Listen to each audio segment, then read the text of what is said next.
I'm Martin Ralph, Vice-President of Liverpool TUC. I'd like to thank CSP-Conlutas for this opportunity to highlight the importance of the 1st of February in the United Kingdom. On the 18th of October, the TUC National Congress passed a motion about the need for coordinated strikes, inter-union, inter-sector, and yet we didn't hear much afterwards.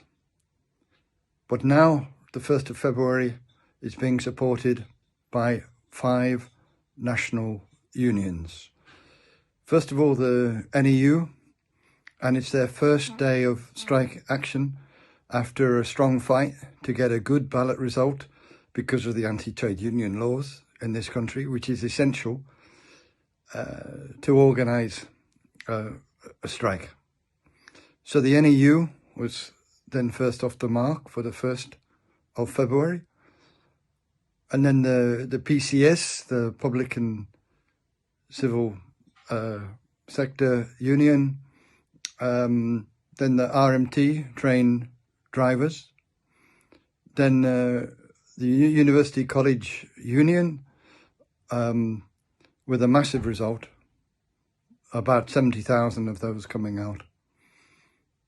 And then ASLEF train drivers. So altogether, it makes the number of about 500,000 workers, and that is throughout the country. There is an important Unite organisation in the Northwest that passed exactly that as a motion for development.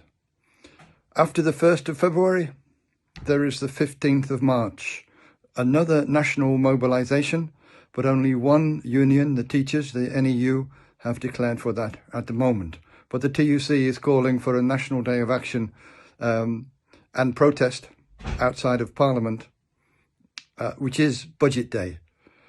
I think we are in a critical situation because a strike movement has to continue to build, to be victorious. We have the possibility of doing that, even though some of the unions, whose members are very militant, have swerved around the 1st of April. Perhaps most notably the health worker unions, like the Royal College of Nursing, that has a tremendously combative workforce. The RCN is 100 years old or so, and they had part of their policy that we do not go on strike for many and many decades. But the nurses changed that. So they organised mass pickets outside the hospitals in December, and they're going to be striking again in February. But we call on them, and we call on all the unions to join together.